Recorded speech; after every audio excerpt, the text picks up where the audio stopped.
गावाच्या मध्यभागी असलेल्या जुन्या वटवृक्षाखाली जिथे नेहमी ग्रामपंचायतीच्या सभा होतात, तिथे आज एक वेगळाच सौदा होत होता. लोक जमिनीचे व्यवहार करतात, दागिन्यांचे सौदे करतात, कधीकधी जनावरांचेही बाजार भरवतात. पण अर्जुन आज आपल्या अस्तित्वाचा, आपल्या काळजाच्या तुकड्याचा सौदा करायला उभा होता. समोर राव बहादुरांचा हसरा चेहरा होता. तो चेहरा जो गावातल्या प्रत्येक गरीबाला भीती वाटावी अशी क्रूर हास्य करत होता. अर्जुन हताश होता. त्याच्या हातात एक कागद होता, ज्यावर सही करणं म्हणजे स्वतःच्या जीवाचा अंत करणं होतं. पण तरीही त्याने ते पेन उचललं, कारण समोर मृत्यूशी झुंज देणारी त्याची पत्नी सायली होती. तिच्या जीवासाठी हा सौदा करावा लागत होता. राव बहादूर, गावातील सर्वात श्रीमंत आणि क्रूर सावकार. त्याच्या डोळ्यात गर्वाची चमक होता. अर्जुन, विचार करूनच सही कर. एकदा सही झाली की मागे फिरता येणार नाही. सायली आजपासून माझी मालमत्ता असेल, तुझी पत्नी म्हणून नव्हे, तर माझ्या बंगल्यावरची एक वस्तू म्हणून. राव बहादुराच्या शब्दांनी अर्जुनच्या छातीला छेद दिला. पण त्याच्या मनात एक गुपित होतं, एक असं रहस्य जे कोणालाच ठाऊक नव्हतं. हा सौदा फक्त पैशांसाठी नव्हता, तर एका मोठ्या योजनेचा भाग होता. पण ते रहस्य उघड होण्यासाठी वेळ लागणार होती. गावातील लोक दूर उभे राहून हे पाहत होते. कुजबूज चालू होती. अर्जुन काय करतोय? बायकोला विकतोय का? एकाने विचारलं. गरिबीमुळे काय काय करावं लागतं, दुसरा म्हणाला. पण अर्जुनच्या कानावर हे काही पडत नव्हतं. त्याच्या डोळ्यासमोर फक्त सायलीचा पिवळा पडलेला चेहरा आणि तिच्या डोळ्यातील वेदना दिसत होत्या. त्याने सही केली आणि त्याच क्षणी त्याच्या आयुष्याचा एक नवीन अध्याय सुरू झाला होता. असा अध्याय ज्यात प्रेम, बलिदान आणि धोका एकत्र गुंफले गेले होते. अर्जुन आणि सायलीचं लग्न होऊन 5 वर्ष झाली होती. ते दोघे गावाच्या शेवटच्या टोकाला असलेल्या एका छोट्या झोपडीत राहत होते. अर्जुन गावाबाहेर असलेल्या एका लहान कारखान्यात मजुरी करायचा. सकाळी लवकर उठून कामाला जायचा, संध्याकाळी थपून परत यायचा. पण त्याच्या चेहऱ्यावर कधी थकवा दिसत नसायचा, कारण घरी सायली असायची, त्याची प्रेयसी, त्याची पत्नी, त्याची सर्वस्व. सायली एका शाळेत शिक्षिका होती. तिचं शिक्षण फार नव्हतं, पण तिला शिक्षणाची आवड होती. ती गावातील मुलांना शिकवायची, त्यांना स्वप्न दाखवायची. अर्जुन, आपण गरीब आहे म्हणून काय झालं? आपल्याकडे प्रेम आहे ते पुरेसं आहे, ती नेहमी म्हणायची. त्यांच्या छोट्या घरात हास्य आणि प्रेमाचा वर्षा बसायचा. सकाळी सायली चहा बनवायची. अर्जुन तिला मिठी मारून म्हणायचा, तुझ्या हातचा चहा म्हणजे एक अमृत आहे सायली. संध्याकाळी दोघे मिळून जेवण बनवायचे, गप्पा मारायचे. त्यांचं आयुष्य साधं होतं, पण सुखी होतं.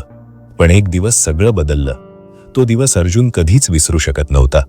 सायली शाळेतून परत येत असताना गावाबाहेरच्या रस्त्यावर एक ट्रक तिच्या सायकलला धडकला. अपघात इतका भयानक होता की सायलीच्या पाठीला गंभीर दुखापत झाली.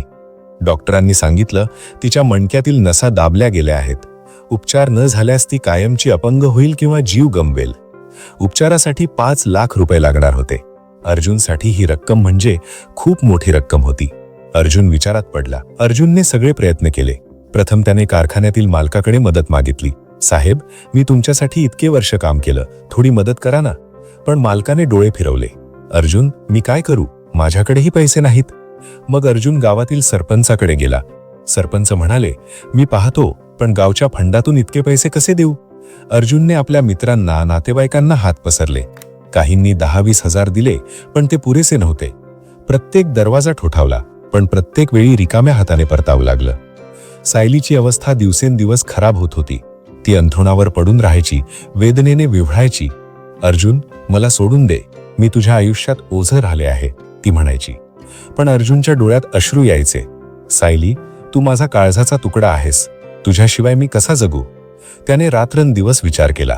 शेवटी एकच पर्याय उरला. गावातील राव बहादूर. राव बहादूर गावातील सर्वात श्रीमंत माणूस होता. त्याचा बंगला गावाबाहेरच्या टेकडीवर होता. एक भव्य इमारत ज्यात सोन्याच्या वस्तू, महागड्या गाड्या आणि सेवकांची फौज होती. पण तो क्रूर सावकार म्हणून प्रसिद्ध होता. तो गरिबांना व्याजाने पैसे द्यायचा आणि परत नाही केले तर त्यांची जमीन, घर सर्व हडप करायचा.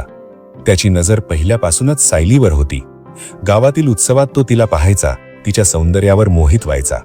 पण सायलीने कधी त्याला भाव दिला नव्हता. अर्जुन राव बहादुराच्या बंगल्यावर गेला. दरवाजातील सेवकांनी त्याला आत सोडलं. राव बहादूर आराम खुर्चीत बसला होता, सिगार ओढत. काय रे अर्जुन, कशासाठी आलास? अर्जुनने हात जोडले. साहेब, माझ्या बायकोचा अपघात झालाय.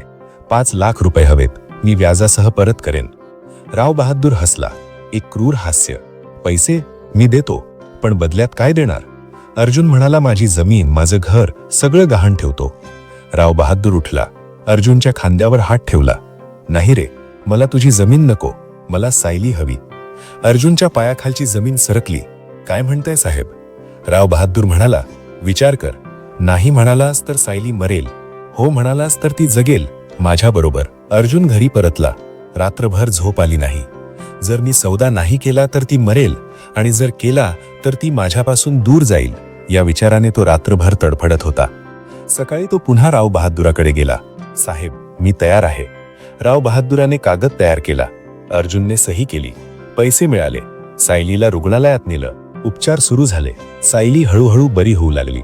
डॉक्टरांनी सांगितलं, आता ती पूर्णपणे ठीक होईल. सायली घरी परतली, पण तिच्या मनात प्रश्न होते. अर्जुन, हे पैसे कुठून आले? अर्जुनने सांगितलं नाही, पण गावात कुजबूज सुरू झाली. एक दिवस सायलीला एका शेजारणीने सांगितलं, तुझ्या नवऱ्याने तुला राव बहादूरला विकलं. सायलीला धक्का बसला.